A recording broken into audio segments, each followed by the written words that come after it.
Bakit naging pangbuong sangkatauhan ang naging resulta ng panglilinglang at pandaraya ni Satanas?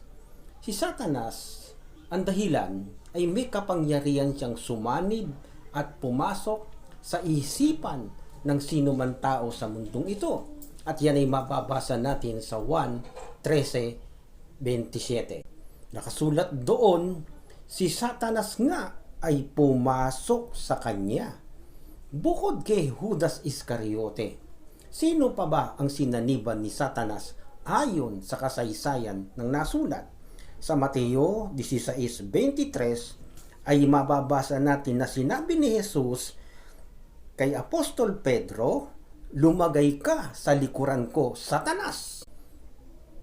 Naging tagapagpaalala sa atin ang mga katunayan na yan na may kapangyarihan nga na sumanib si Satanas.